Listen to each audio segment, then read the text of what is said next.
If I ever saw Dana White walking down the street, I would dap him up so hard after the announcements that he made today. It's always whenever I have something to do to where I can't like be the fastest and reacting immediately to whatever goes on whenever he makes his announcements. And I hate that I'm always tied up with something like jury duty whenever he's making these announcements. I'm like 2 for 2 now. I mean, like I was at my job the other time that he had made some announcement about what was it? He had announced Prates and Makachev. I think that might have been at like the gym or something, dude. Whenever he talked about that card in like Madison Square Garden. But this time I was at jury duty, and before the Islam Makachev announcement, I was also at jury duty, and I couldn't do anything to like respond immediately. That was whenever they announced Yuri versus Roundtree, and like Alex Pereira versus Magomed Ankalaev too. I was at the same place, dude. They literally gave me a secondary summons. They like rescheduled me the first time, so I was at jury duty today.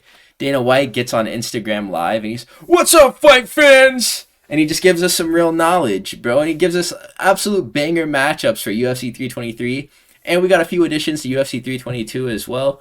So let's talk about all of it, man. I'm going to just preview a little bit. What do you think about this, huh? What do you think about that? What about this? What about that?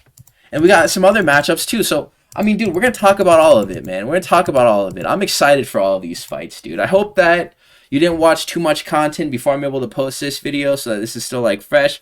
I get to break a little bit of news. We get to talk about some fights. Let's start with Merab Dvalishvili versus Peter Yan too. This man Merab Dvalishvili, he's kind of turned into like the new Alexandre Pantoja. We know what we're getting whenever he fights. Probably a decision.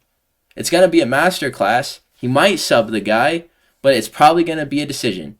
But he's going to fight the best in the world, the best in his division, and he's going to beat them handedly across 25 minutes. And that's just what we've come to expect out of Merab Dvalishvili.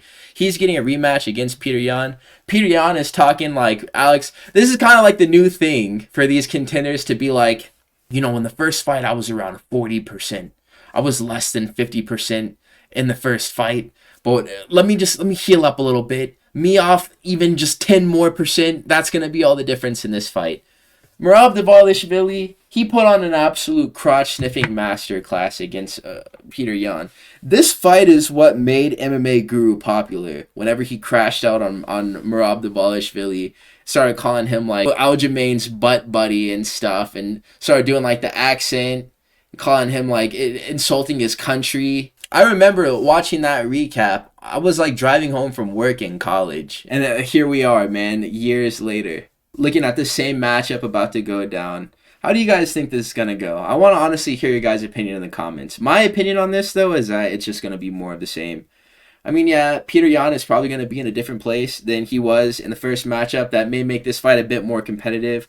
But it's not like Merab Dvalishvili hasn't done anything except for get better ever since they last fought. That was like such an unrefined version of Merab Dvalishvili that fought Peter Yan the first time. It's not like there was any type of recession or fall off ever since that first match. The second one is going to be a bloodbath, I'm thinking. Merab is like, what? Merab has the potential to be 2 for 2 on rematches. He beat Sean O'Malley in the rematch, even worse than he did the first time. I think that this may be a consistent theme. It'll be Yan, he'll beat again, worse than he did the first time. Umar, maybe he'll beat worse than he did the first time. Even with a broken hand, that would be some shit if he did. And then, what does he have to eye after that, man? Maybe Mario Batista if he somehow manages to get to the belt after he loses to Umar and a little bit more time passes. He's running out of contenders, and that's the reason why he's doubling up on these defenses against the same people. We love Peter Yan, dude. Like, there's no shortage of love for Peter Yan in the UFC, amongst UFC fans, but I just don't think that he does this, man. It would need to be like a perfect set of circumstances, a perfect combination that's thrown with perfect timing. It would literally be Yan via divine intervention. That's what he would need to win, bro. He would need the hand of God to come down and remove Merab Dvalishvili from his consciousness, using his body as a vessel to do that. Because his skills alone are just not enough. Nobody's are, because Merab is just that good. Merab is getting to this point where it's like, we gotta shoot this dude or something. Like, he's too good. He's way too good. So yeah, that's what I'm gonna predict. 50-45 decision for Merab. He might even 10-8 this guy across a couple of rounds. Ridiculous stuff I'm expecting to watch here. Just some stuff that's gonna further take away hope from other contenders in this weight class. Like, dude, you're gonna do Peter Yan like that? That dude is so much better than me, and you're doing him like that? Damn. I gotta work even harder. This fight. Man, I don't care. I don't care. I don't care. Y'all about to see me crash out right now. Because you guys glazed Charles. Oh, dude, Bronx, a champion as a name. Lion, lion, lion, lion, lion. I love Pantoja like you guys like Du Bronx. I love Pantoja. Pantoja's my boy. And I want him to hold this belt for a long time. I don't need to see him drop it against guys like Van. I know that Van is coming up and he's white hot on the streak. Could definitely beat Pantoja. I don't want to see it happen. And we haven't got Van's grappling tested at all throughout this entire run. I mean, yeah, people have shot takedowns, and he's done a good job of defending the takedowns, and that's what he's notable for in the grappling. But what happens whenever he does get to the floor? Pantoja's for sure going to get the fight down to the ground. I think that Taira versus Van would even be a better test of, like, how does this man grapple leading up to the title? Like, that's probably what they should have done instead of giving him Royval the fight. Like, let him fight Taira, see if this man can grapple any. Because if he can't, he's going to get choked by Pantoja. And that's like, you can bet on that like you can bet on the sun rising tomorrow morning, dude.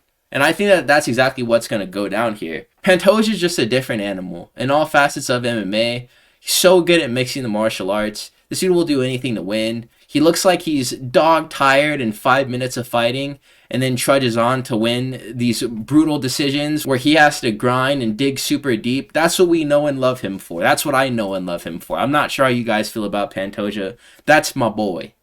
I'm taking him over any other flyweight champion that there's ever been. I didn't get to watch Demetrius Johnson live. I know that the hardcore thing to do is to be like, oh, Mighty Mouse. Name like 2 Mighty Mouse opponents, man. And you can't say Ray Borg. You can't say Tim Elliott. I mean, like Dominic Cruz. Like, I mean, nobody knows who he was fighting. We just know that he has a bunch of defenses. You can't even name half of his defenses. If he has like 11 belts, 9 title defenses, you can't name 5 of those. Past the names that I've already just shared with you guys right now. Pantoja's him, man. He's him. And he's going to hold on to this strap.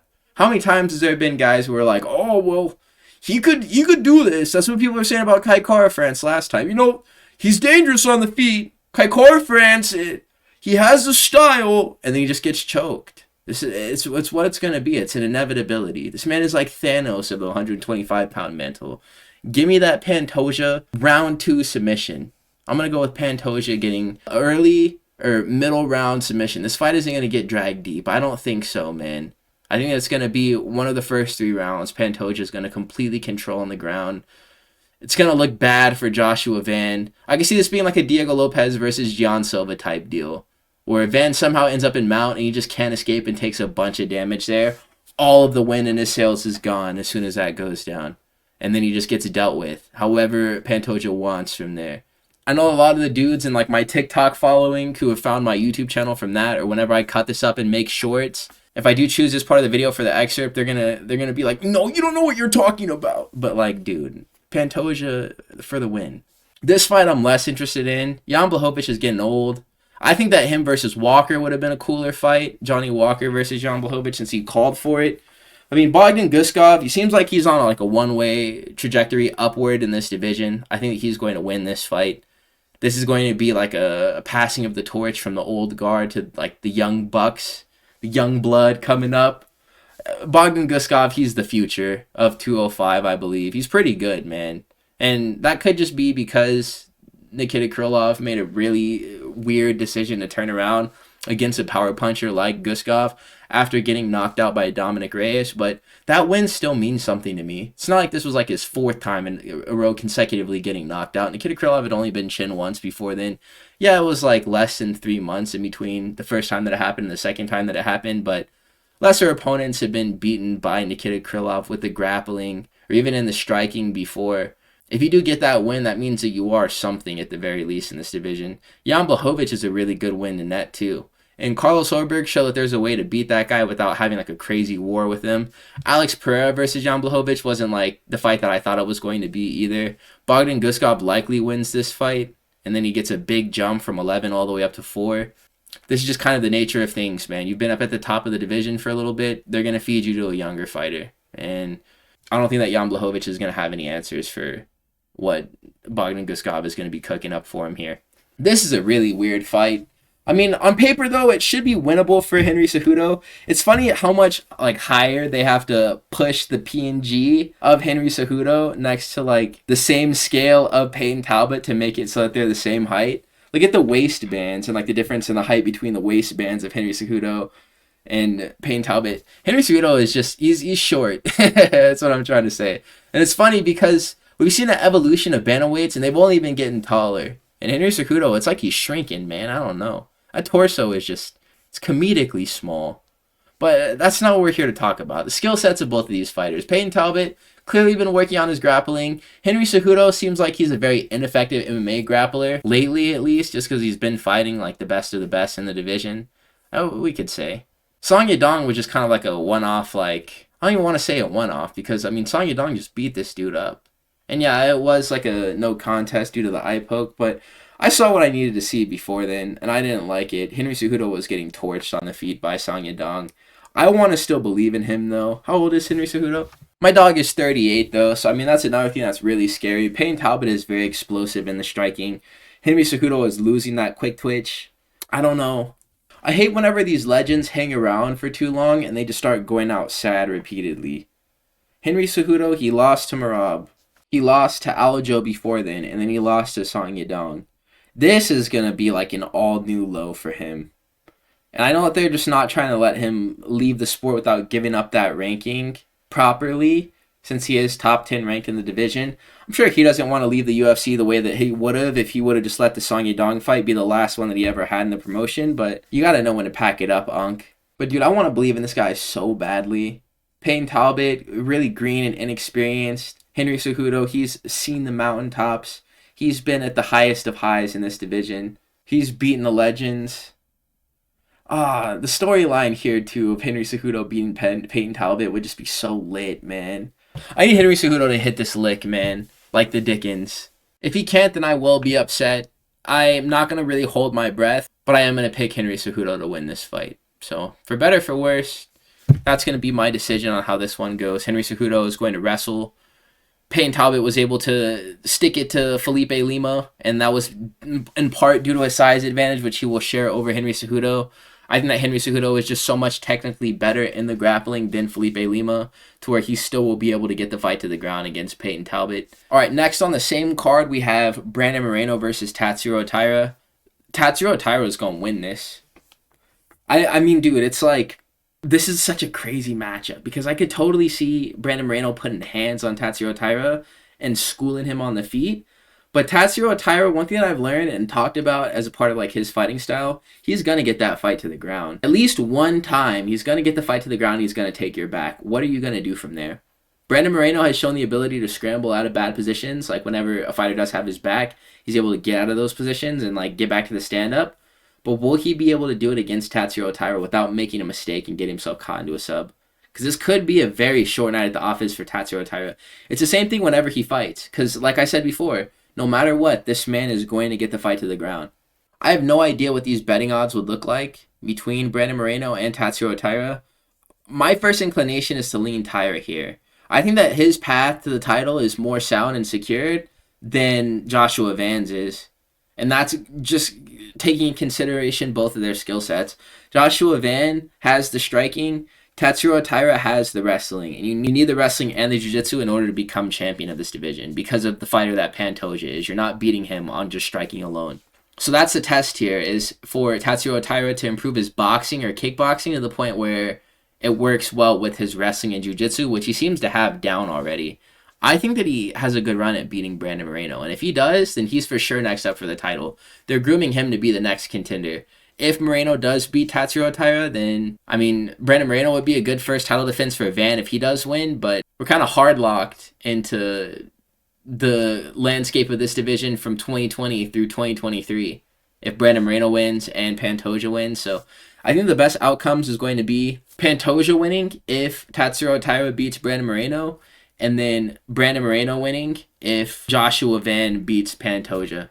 So I think that my desired outcome, since I've already picked Pantoja to beat Van, is going to be Taira over Brandon Moreno here. Let's talk about the next fight. That's a real barn burner with Terrence McKinney fighting Chris Duncan. Chris Duncan was talking about how he would have loved to have fought with Alexander Hernandez or Carlos Diego Ferreira, depending on who would have lost or won that fight. And I was thinking that that was going to be the next announcement here, but this is almost better. Terrence McKinney is on a new revitalized run. He just absolutely crapped on Vyacheslav Borshev. I mean, he looks like he has a chin now, which is another thing that's interesting. The scrambles that this fight is going to produce are going to be magnificent. I'm so excited to see both of these fighters hit the ground with each other. Terrence McKinney, his wrestling is so certified. He's such a baller on the ground. And in the striking, too. This guy has nukes in his hands.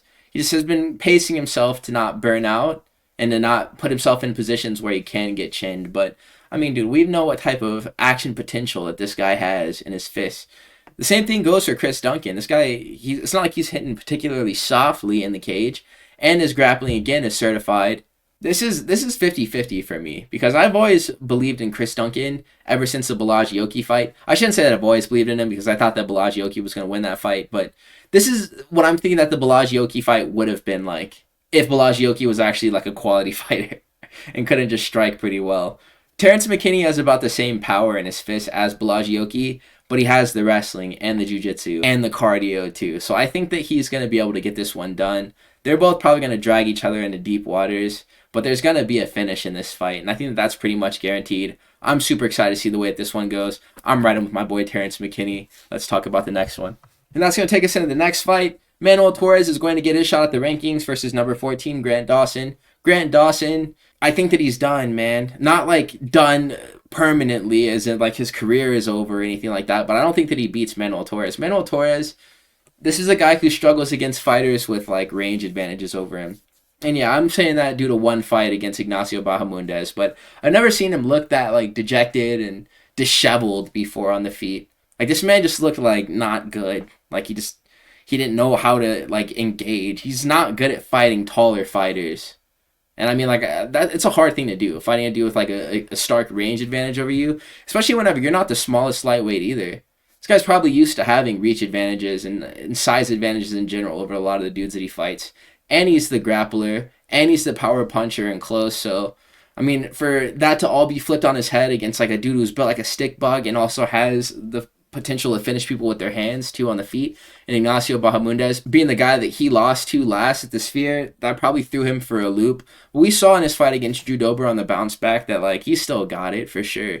And I think that against Grant Dawson's best chance of victory in any instance is going to be the grappling. Whenever he gets isolated into a striking match with another dude, I mean, like, we saw what happened in the King Green fight. Like, give me Manuel Torres to win this fight. I think that's going to be a pretty sound victory that he'll have. He'll be able to stuff takedowns, because I think that Grant Dawson's going to be the one to shoot first. The key to victory for Manuel Torres here is to keep the fight in the stand-up, because I think he's going to be that much better of a striker than Grant Dawson in this one. Should be an easy night at the office for him. So we have this fight and then two more from UFC 322 to talk about. They kind of shafted Ziam Sadykhov. I think that it's just because the way the rankings ended up going. Why is Mauricio Hufi still placed at number 15 in the lightweight division? I don't understand why that's a thing. Ziam Sadykhov is going to fight with Ziam now. I would have loved to see him fight like Renato Moicano. I thought that was going to be what they did for like Brazil. But no, I guess this is okay too, I guess. Whoever wins this fight is for sure guaranteed like a chance at a ranked position afterwards. I think that Ziam Sadykhov is the dark horse of this division. I think he's so good. I think he probably wins this fight. If he doesn't get grappled, his grappling, though, is actually pretty solid. This guy subbed Terrence McKinney, and like that's a really hard feat to have accomplished. Ziam got absolutely destroyed and crushed by Terrence McKinney on the feet. So if you want to use MMA math here, it's never really been that reliable of a source. But I mean, Ziam was submitted in round 1 by Terrence McKinney in their fight. The advantage in the striking is for sure going to go to Ziam Sadykhov too. He just needs space because in the clinch, Ziam is probably a better clinch striker than Ziam is. So that's going to be his key to victory, is just maintaining space and distance. Enough so that he can just work his kickboxing, because that's where his real bread and butter is. Maybe getting the fight to the ground too and trying to get to top positions where he can work on Ziam. Maybe taking the back like Terrence McKinney had and getting to whatever submissions he can from there. I want to see Ziam Sadykhov go further in this division. That's my boy. I want to feel right about him being the dude here at 155. If it is for Ziam, that's also cool with me because they're both fun and interesting fighters in my opinion. But yeah, I want Nazim Sadykhov to win at UFC 323. So yeah, now we talk about two different fights at UFC 322. The first one being Sean Brady versus Michael Morales. No news for either of these fighters is broken as of recent. We thought we were getting Sean Brady versus Ian Machado Gary. It didn't go down like that. Ian Machado Gary declined the fight with Sean Brady. He opted to instead fight with Bilal Muhammad, which is going to be it's a title eliminator, that fight.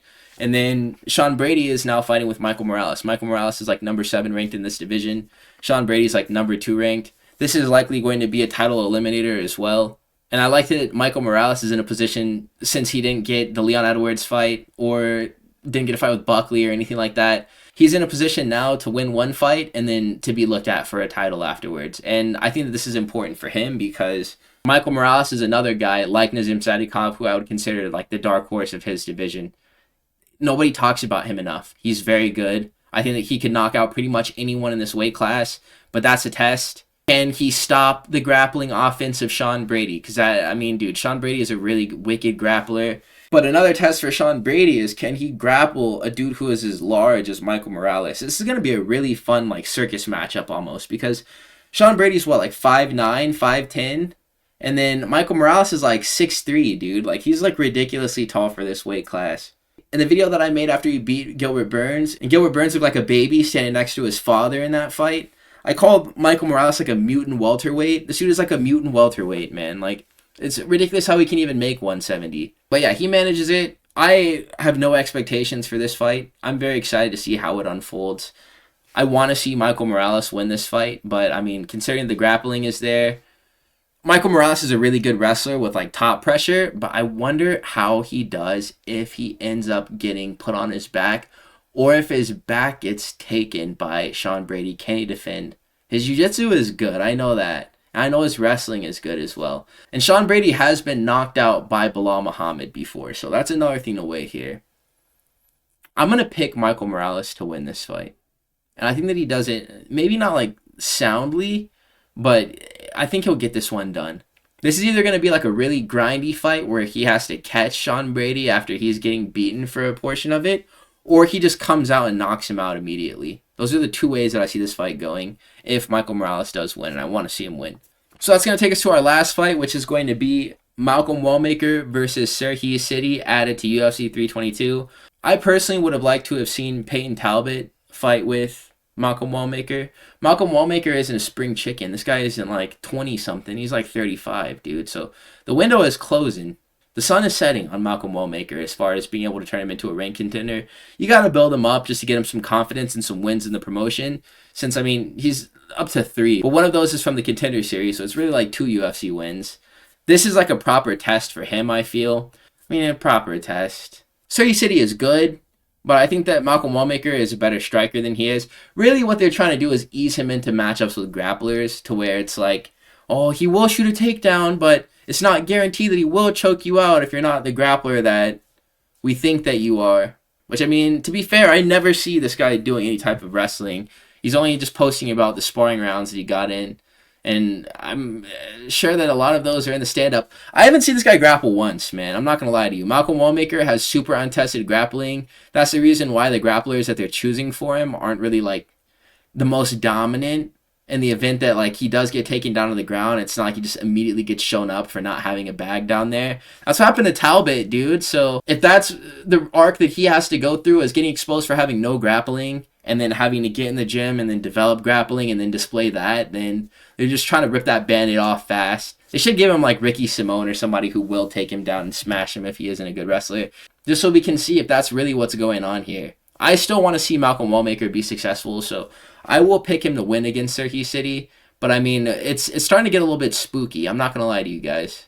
So yeah, that's what I got. The fights that were announced for UFC 323. Some fights on UFC 322. Let me know what you guys think about these matchups in the comment section. Please do like, comment, and subscribe too if you made it to this point in the video. I will catch you fellas in the next one. Peace out.